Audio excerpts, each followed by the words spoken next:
चला तर मंडळी, चटपटीत खाण्याची खूपच इच्छा होते, तर मग मस्त असा बनवूया आपण मकाच्या पोह्याचा चिवडा. झटकीपट होणारा, अगदी थोड्या सामानामध्ये होणारा. इथे मी पोहे घेतलेले आहे, शेंगदाणे, इथे कढीपत्ता, थोडंसं पीठ आणि लाल तिखट. तर चला आता आपण इथे कढईमध्ये तेल तापत ठेवलेलं होतं.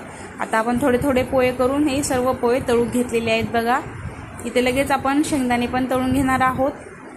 शेंगदाणे पण तळून झाले की जास्त लालबुंद असे शेंगदाणे तळू द्यायचे नाहीत, म्हणजे ते आत करपतील. थोडेसे तळून घ्यायचे आहेत. तर काढून घेतलेले आहेत बघा साईडला मी.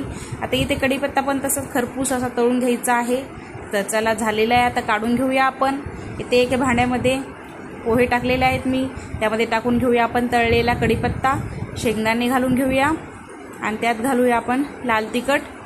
अगदी थोडंसं घातलेलं आहे, लहान मुलांना खायचं म्हणून. तुम्ही जास्त पण घालू शकता. मीठ घातलेलं आहे चवीनुसार आणि थोडासा चटपटीत होण्यासाठी चाट मसाला घातलेला आहे. तर आता चला मिक्स करून घेऊया आपण. तुम्ही याच्यामध्ये थोडीशी पिठी साखर पण घालू शकता, गोड हवा असेल तर. तर चला याला छान असं एकजीव करून घेऊया. आता एक काचेचं बाऊल घेतलं आहे मी, त्यामध्ये आपण काढून घेऊया सर्व चिवडा.